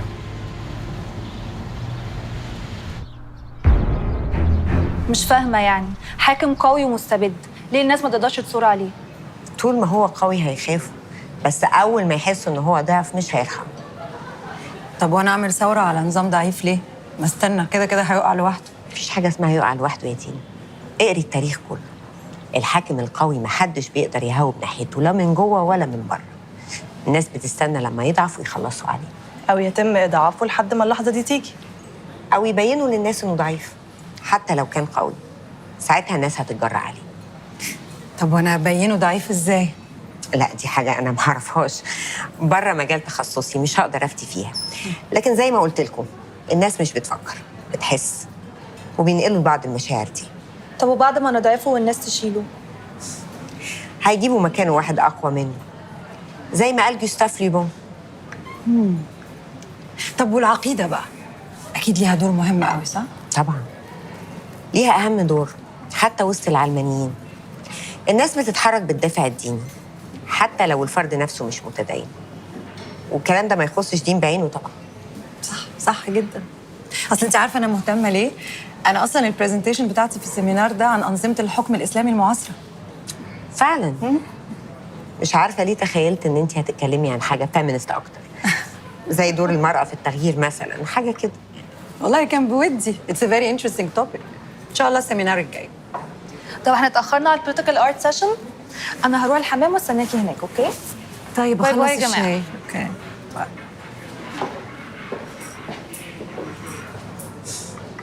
لما تجيلي بالليل هديكي حاجات تقريها، اكيد هتفيدك في البرزنتيشن بتاعتك. اجيلك؟ انت ما قلتلهاش يا جمانه ولا ايه؟ اصل انا متعوده بعد كل سيشن بعمل جادرينج عندي في البيت. بجد؟ والله واو، ده خساره ان انجي مشيت. طب ينفع اقول لها تيجي معايا بالليل؟ ملوش لزوم. It's a very selective gathering. حاولي انت تيجي بدري شويه وتاخدي تور عندي في المكتبه، اكيد هتلاقي حاجات مفيده ليكي. اتفقنا؟ اتفقنا. عن اذنكم. باي. طب مش يلا عشان السيشن بقى ولا ايه؟ انا مصدعه، مش عايزه بقى اروح السيشن دي، هاجي اللي بعدها. اوكي. سي يو. باي.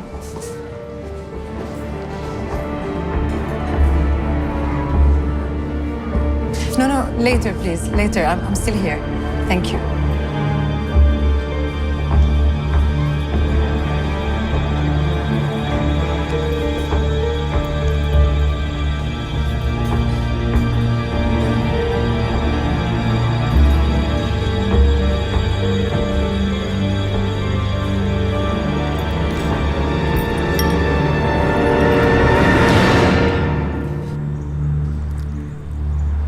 ولما ركبت الاتوبيس اللي ودانا للكونتينرز اللي نزلنا منه لقيت على ظهر الكراسي نفس اللوجو بس كانوا مخبيينه. انت متاكد من اسم الشركه دي يا سيف؟ اه يا فندم، وانا هتوه عنه؟ انا كنت دايما بشوف العراق. ده بيبقى كونتينر بيجي فيه مقاتلين اجانب من القاعده، بيجوا من تركيا ينزلوا اي دوله وينتشروا بقى. ثواني يا سيف. اتفضل يا فندم. الو. ايه الاخبار؟ فعلا؟ طيب تابع الموقف من بعيد ولا؟ سلام. طارق طلع موضوع كبير ورافضين حتى يخرجوا بكفاله. ايه، هجره غير شرعيه؟ لا لا لا، الحكايه اللي طارق اتمسك فيها بعيد عن الموضوع ده خالص، والا كنا اضطرينا ان احنا نرجعك مصر تاني بدل ما تتاخد في رجليه. شكلها كده قضيه تهرب ضريبي، بس واضح الحكايه كبيره. وبعدين بقى ده طارق ده كان الكوبري اللي هيوصلني لعدنان. ما عندناش حل غير اننا نعمل هولد على العمليه كلها. لا يا فندم، هولد ايه؟ هولد ايه بعد ده كله يبقى فيه هولد؟ لا يا فندم، ده كان مجرد كوبري، لو اتهد ندور على غيره. ايوه، ما احنا لحد لما نلاقي غيره لازم نتصرف. ما تقلقش يا فندم، انا عندي خطه بديله.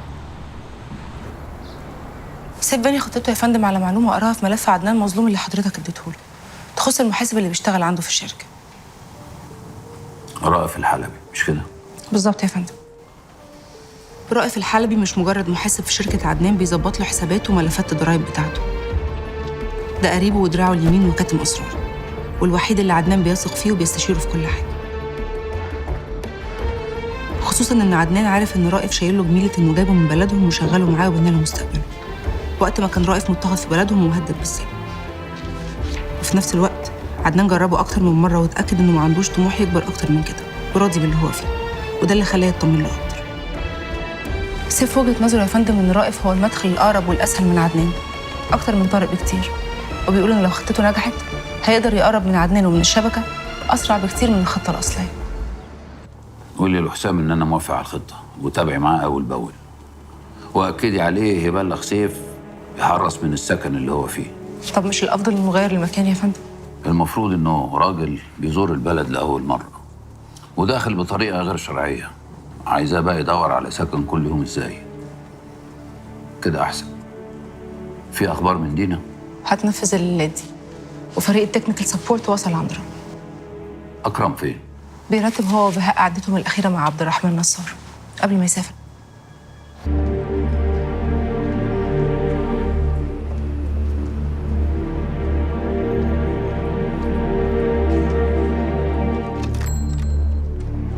Hello. How are you? Can I have a box of chocolate for my best friend, please? Sure. Looks like it will rain today. Do you think I can have one for myself? Ah, perfect. Oh, that's very nice. Thank you so much. Oops. Thank you. Thank you. Bye-bye. Bye-bye.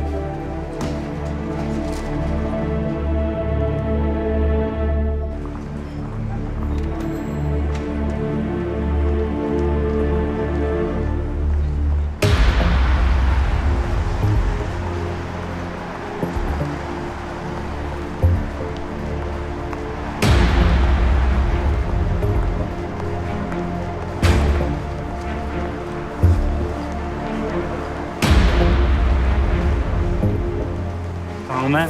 Hey. My bag. No, it's not your bag. Get out, let him go.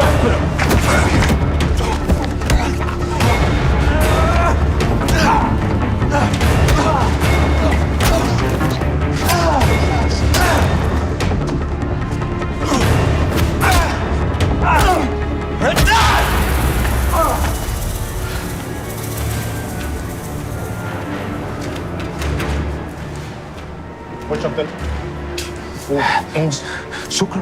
انت كويس؟ الحمد لله. مصري؟ وقعد بقول لك خد شنطتك وانت كويس، هيكون ايه يعني؟ اكيد انجليزي. لك ايه تحيا مصر يا غالي. تعال معي نطهر لك الجرح، انا بيتي قريب من هون. الاسم الكريم شو؟ سيف العربي.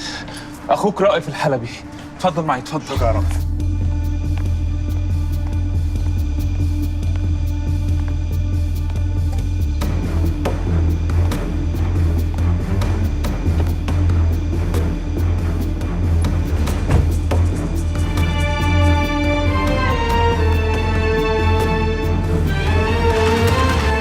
انت جميلك هاد، انا ما بنسالك اياها العمر كله يا سيف. يا راجل جميل ايه الناس لبعضيها؟ وبعدين يعني لو اي حد معدي وشاف كده كان هيعمل ايه يعني؟ كان راح على الرصيف الثاني وكمل طريقه. للدرجه دي؟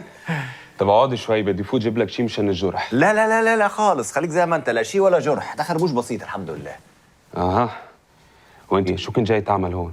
ده موضوع طويل بقى قوي، بس انت بقى لو عايز تسمع لو عايز تسمعه بقى هات لي حاجه عشان الجرح ايه. طول بالك، بجيب لك شيء وبرجع لك على طول. هات لي اي شيء.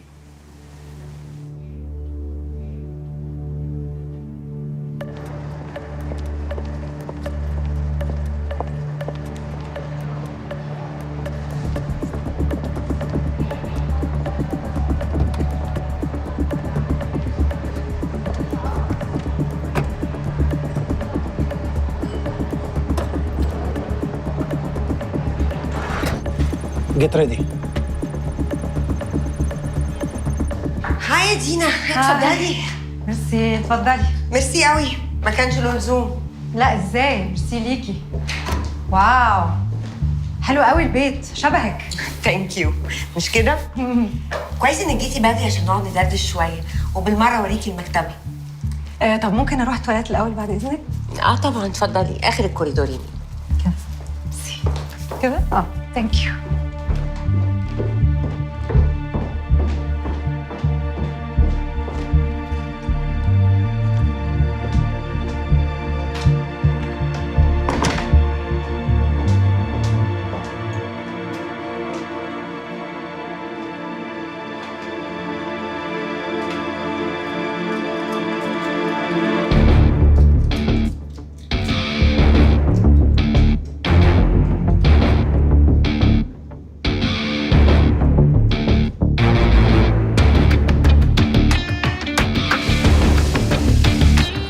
تمام يا دينا، ربنا معاكي.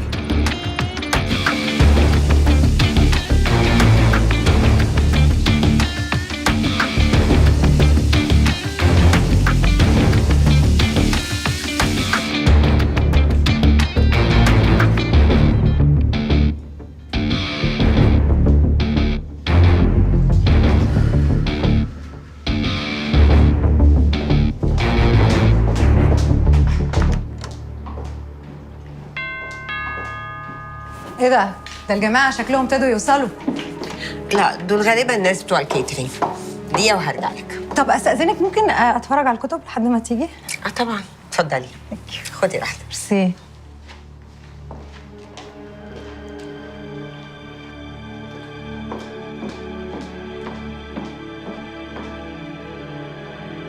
طارق العمري؟ اوف الدنيا شو صغيري مثل ما بيقولوا يا زلمه. تسلم ايدك، انت تعرفه؟ ايه طبعا بعرفه لطارق. هاد رجال شهم وخدوم. هو عميل اساسا بالشركه اللي انا بشتغل فيها. ايه مزبوط، عميل صغير بس لانه مرتب وابن حلال فبتلاقي الكل بيعرفه وبيحبه. انا ما خبرتك، انا بشتغل بشركه توريدات غذائيه ونحن كنا بنورد له بضاعه للمطعم تبعه. سبحان الله، فعلا الدنيا دي اوضه وصاله. ايه والله. وانت شو ناوي تعمل بعد اللي صار مع طارق؟ والله يا اخ رائف بصراحه انا مش عارف. لسه بقول يا هادي كده لقيت ايه القنبله دي من ضربه في وشي. بس تعرف بقى اكتر حاجه قلقاني المكان اللي انا قاعد فيه. ايه؟ انا حاسس ان هو شمال، وبعدين خايف بقى يبلغوا عني خصوصا بعد لما مسكوا طارق. اعوذ بالله يا رجل. هدول ناس كل اللي بيهمهم المصاري وبس. يا ساتر يا رب. اسالني انا عنهم، انا بعرفهم منيح. على العموم لو الله لا يقدر صار بينك وبينهم اي شيء احكي معي وانا بتصرف. ربنا يخليك يا رب. نحن من اليوم ورايح صرنا اخوي ورح نضل على تواصل دائما مع بعض. ده من اصلك والله. بتعرف يا سيف، نحن تربينا على حفظ الجميل وانت اليوم انقذتني من موقف. يا الله يا جدع ما تقولش الكلام ده، الناس لبعضيها. يا الله شو كان رح يصير فيني لولاك. وان شاء الله الله بيقدرني وبرد لك هالجميل. ربنا يكرمك يا رب. للاسف بس استاذ عدنان صاحب الشركه موقف كل التعيينات تماما. كنت عم فكر شغلك عنا بالشركه، بس هالفتره الموضوع رح يكون كتير صعب، وخصوصا كمان انت موقفك القانوني رح خلي الموضوع صعب يا سيف. يا عم رائف، في ايه انت جاي تقفلها في وشي ولا ايه؟ انا راضي يا عم الحمد لله. اقول لك على حاجه، اكتر حاجه بسطاني بقى في الهوار اللي انا فيه ده ان انا بقى ليا اخ في الغربه، فربنا يخليك يا رب، ما تحرمش منك ابدا. الله يخلي لي اياك. تفضل اخي تفضل. شكرا. ده ايه؟ هات شاي اخضر. بتاع الشاي اخضر بس. يلا.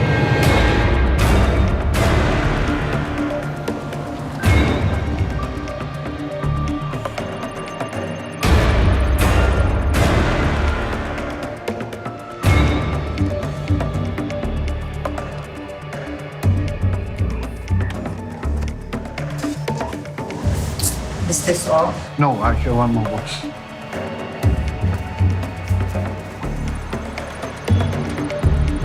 يلا يا دينا قدامك 3 دقايق.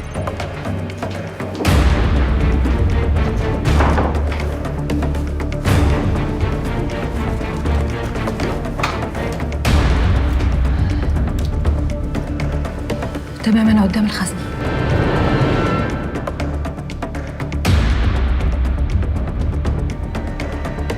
أربعة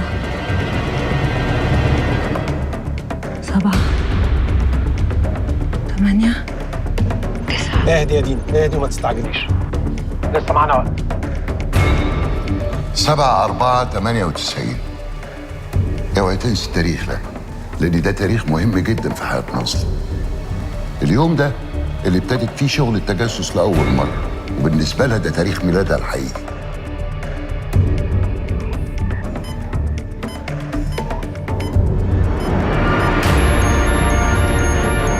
ما تتوتريش يا دينا، اهدي خالص. معانا محاولة كمان.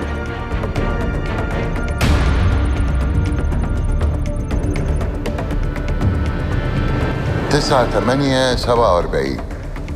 ده تاريخ ميلاد أم ناصر، وخلي بالك ناصر كانت بتحب أمها أكتر من أبوها.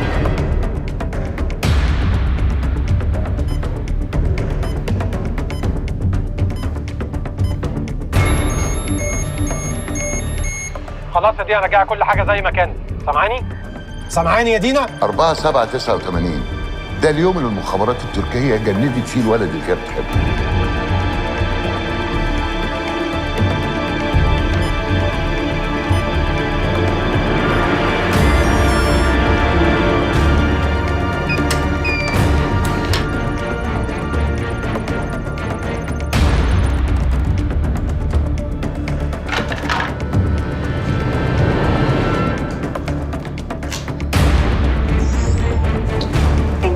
Excuse me. Can I get your signature, please?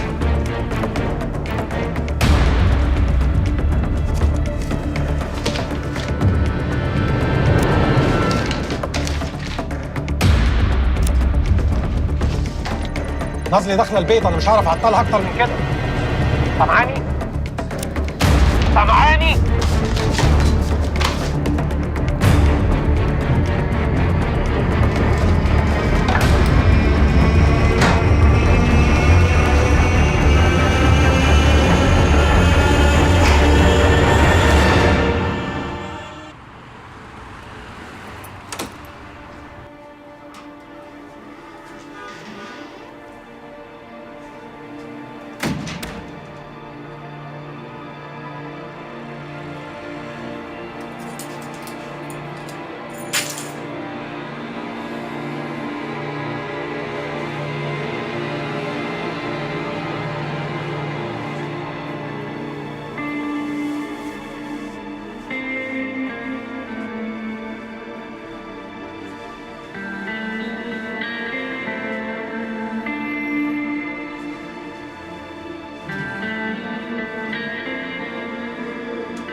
لقيتي حاجه عجبتك؟ هو الحقيقه كولكشن قيم، بس انا البرزنتيشن بتاعتي على تجارب المعاصره وخاصه تجربه اردوغان في تركيا، فما لقيتش حاجه. وانت مالك يا بنتي ومال تركيا واردوغان؟ انتوا مش شغلكم كله على المنطقه العربيه؟ يا نازلي العالم كله بقى قريه صغيره خلاص، واللي بيحصل في اوله دلوقتي هيحصل في اخره كمان ربع ساعه. ودي تجربه مهمه الحقيقه لازم نتكلم عنها. انا شخصيا مبهوره بالراجل ده، طفره اقتصاديه غير مسبوقه في تركيا. الراجل حليف اسرائيل الاستراتيجي في المنطقه ومتصاحب على العرب كلهم، عنده علاقات مع امريكا وروسيا، مع اوروبا والصين، بيحكم بغطاء اسلامي وسايب كل الحريات الفرديه. لا الراجل هايل الحقيقه. على كده بقى انت متعاطفه مع الاخوان؟ انا؟ لا، بس بتحترميهم؟ مش بالضروره، انا بس شايفه ان هم فصيل سياسي موجود على ارض الواقع ولازم نتعامل معاه. انت بتحبي يا دينا؟ بحب؟ قصدك ايه؟ يعني في حد موجود في حياتك على علاقه بحد؟ لا بس بتسالي ليه؟ بندردش. بس يا ترى ليه؟ ما لقيتيش اللي يملى عينك ولا ما عندكيش وقت؟ تقدري تقولي الاثنين. زي بالظبط.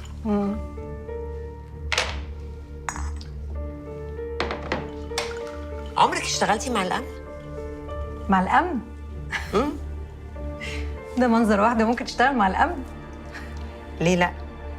كلنا ممكن نشتغل مع الامن. صحيح، كلنا ممكن نشتغل مع الامن، بس للاسف انا ما بشتغلش. درينك؟ ما بشربش. ميرسي. اتفضلي. ميرسي.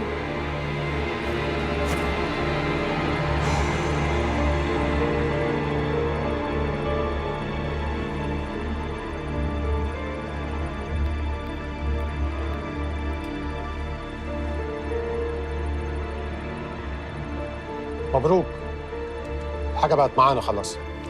يعني ايه غمرت وجربت 3 مرات؟ احنا بنلعب. يستلموا منها الحاجه ويبعتوها هنا وتجمد كل نشاطها لغايه ما ترجع. تمام يا فندم. شوف يا رائف، أنا بعرف إنه الزلمة شهم، بس وضعه في البلد مش قانوني. بعدين إيش بدك إياني أشغله؟ ما عنديش شغل مناسب إله. الزلمه ملاكم يا عدنان وقلبه قوي. خده حارس شخصي إلك أو للجماعة بالبيت. مستحيل. بدك ياني أشغل زلمة لا بعرفه ولا بعرف إشي عنه وأخليه يدير باله علي وعلى مرتي وأولادي؟ طب خلص، شو رأيك؟ اسمعني للآخر. تفضل. نشغله مع الشباب اللي بيستلموا البضايع وبيجهزوا الأوردرات. الزلمة كان مدير مطعم وبيفهم منيح بهالشغلة. شو عمالك تحكي أنت؟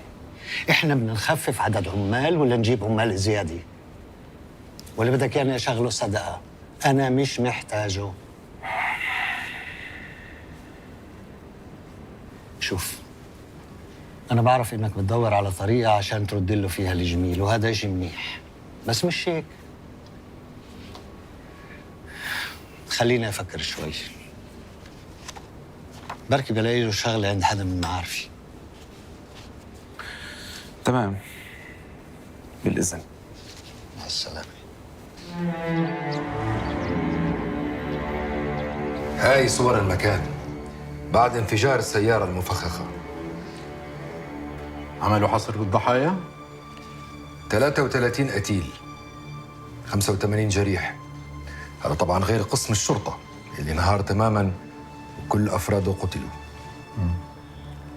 لكن مجموعة المراقبة والتأمين ناتلوا كلهم بالاشتباكات. خسارة كبيرة هاي يا ريكاردو. مظبوط، بس كمان مكاسب العملية أكبر بكتير. معك، بس إذا طاقم كل عملية راح فيها يا بدنا نكمل. عشان هيك بدنا نشاط أوسع بالتجنيد. شو رأيك يا داود؟ احنا متابعين حركة المهاجرين الغير شرعيين في آخر 3 شهور وراصدين كل الشباب اللي دخلوا فيها وأماكنهم، بس اختبارهم محتاج وقت طويل عشان نوصل للعناصر المطلوبة. بدي إيقاعكم يكون أسرع من هيك يا داود، بدون أي إهمال بالفحص والإجراءات الأمنية متبعة. إذا لقيت شيء حولوا على ريكاردو. في أحداث كبيرة راح تحصل بهذه المنطقة وبالكثير نهاية هاي السنة. مشان هيك لازم نكون جاهزين لها، وفي أكثر من بلد.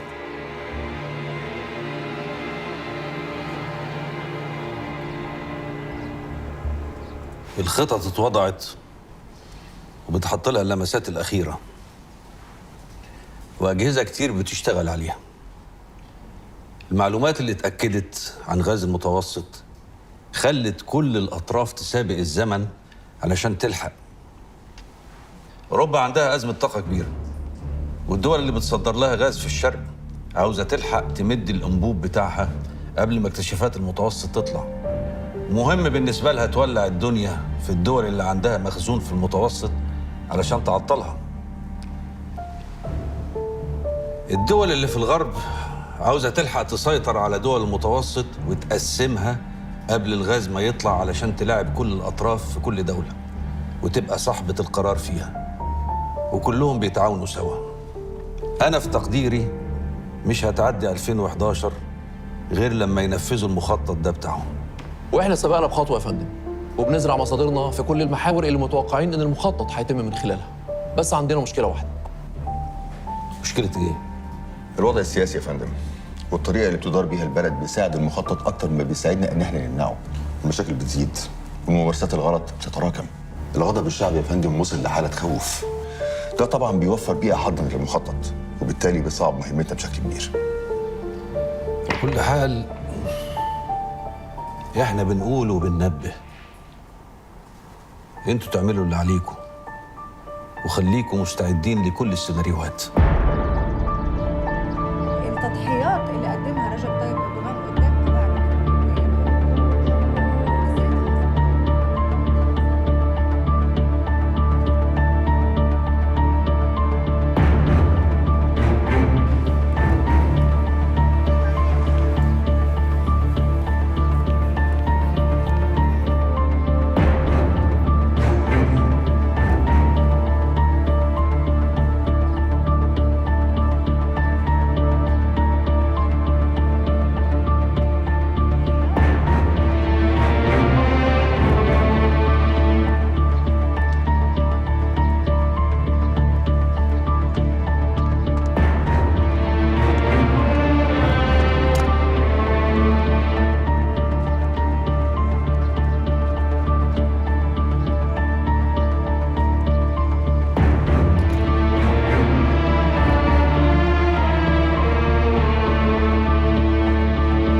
I believe she's the one we're looking for.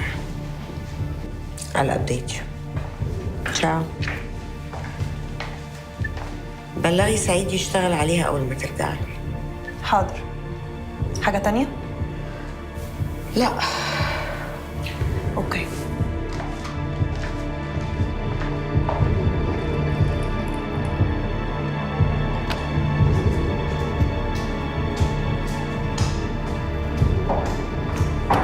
هاي.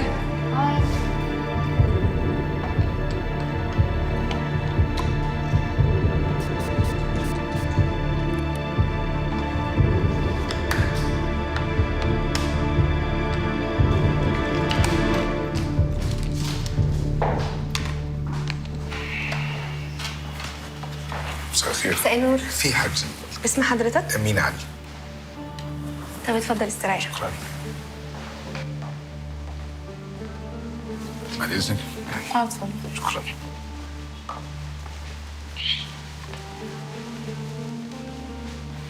في معلومات ان سهيل هتستخدم الوكاله الفتره الجايه كمدخل لعملاء كتير هيدخلوا مصر على انهم مراسلين. احنا بقى محتاجين عين جوه الناس دي.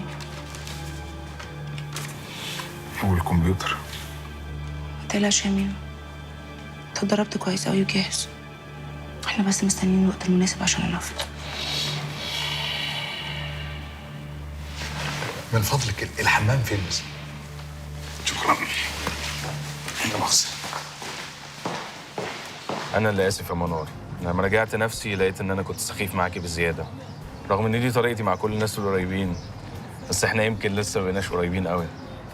لو اني اتمنى ان احنا نبقى اصدقاء قريبين جدا. على فكرة أنا كمان لما فكرت في اللي حصل حسيت إني كنت غلطانه؟ لا طبعا أنا عمري ما بغلط، معروفة يعني. لا بجد حسيت إني أفورت شوية. على فكره وليد حكى لي عن باباكي كتير وخلاني متحمس قوي ان انا اشوفه، وفهمت انت ليه اتضايقتي لما اتكلمت عنه اخر مره. بس يعني انا خلاص بقى يا جماعه، اللي حصل حصل والصلح خير. خلينا ما نتكلمش في الموضوع ده تاني. وبمناسبه الصلح ده بقى انا عازمكم على حاجه قبل ما بقيه العيال تيجي وعد الافلاس. هتعزمنا على إيه بقى؟ سحلب. سحلب؟ وانا مش ساكت، انا عمال الف وادور وبدور على شغلانه تنفع، بس مش لاقي حاجه خالص. محدش عايز يشغلني. افضل ادور بقى لحد لما الفلوس ما تخلص وارجع بلدي. اعمل ايه يعني؟ بدك شو هالحكي يا سيف؟ بدك ترجع للي هربت منه بعد ما تكون خسرت كل شيء معك. اعمل ايه يا رأف؟ اعمل ايه؟ اللي مكتوب مكتوب. والله يا سيف انا مش ناسيك وعم بحاول مع استاذ عدنان. رائف الراجل عنده حق، كتر خيره يعني، هو ناقص بلاوي. وانت كمان كتر خيرك على كل اللي بتعمله معايا. انا بس يعني لو تتمم جميلك، لو تشوف لي شغلانه عند اي حد من اصحابك من معارفك يعني هكون شاكر. انا عارف ان انا بتقل عليك. انا بدي اياك طول بالك شوي، ارميها على الله وقول يا رب. يا رب.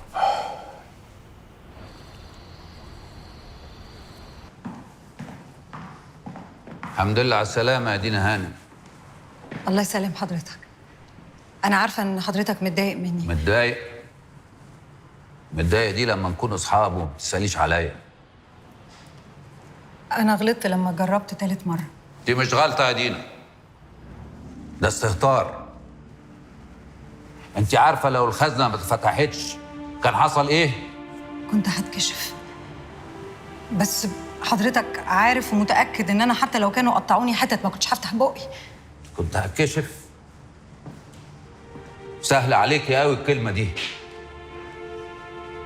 لا يا دينا، انت كنت هتكشفي الجهاز بحاله،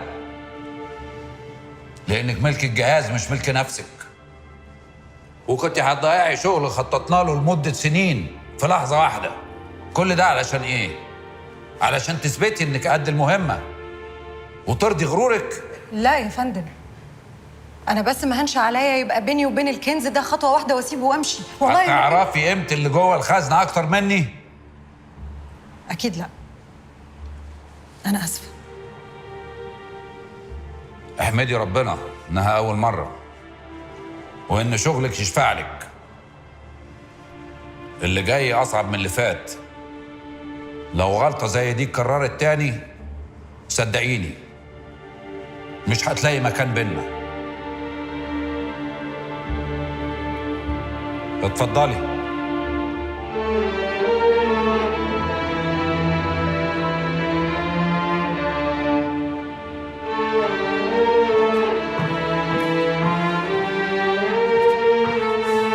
تخليش حاجة تفقدك تركيزك مهما كان. ولازم تعرف اللي انت بتعمله ده عشان بلدك. بلدك اللي انت قررت تدافع عنها لما لقيتهم بيتأمروا عليها وعايزين يضيعوها. بقول لك يا عبد الرحمن. اتفضل يا فندم. انت عندك شك ان احنا على حق وهم على باطل؟ شك ازاي يا فندم؟ بعد اللي انا عرفته عنهم واللي انا شفته بعينيا منهم؟ اكيد لا. وهل عندك شك ان ربنا بيقف في صف الحق؟ حاشا لله. طيب امال هم فارقين معاك ليه؟ انت معاك الحق وفوق كل ده معاك ربنا. هم شاغلين بالك ليه؟ يا فندم هم مش فارقين معايا. انا بس اللي شاغلني طول الوقت ان انا بسأل نفسي هو ازاي بيعرفوا يعملوا كده؟ مش مهم ازاي، مهم ليه. سيادتك عندك حق. لو بصيت على تصرفات الجماعة دي من ساعة ما انشئت في 28 لغاية دلوقتي هتلاقي ان دايما كل الاحداث اللي بيعملوها وراها مستفيد. دايما في حد له مصلحة. لو ذاكرت الموضوع ده كويس هتعرف مين عملهم وعملهم ليه. يلا عشان ما تتأخرش، حاجة أخيرة عايز أفكرك بيها.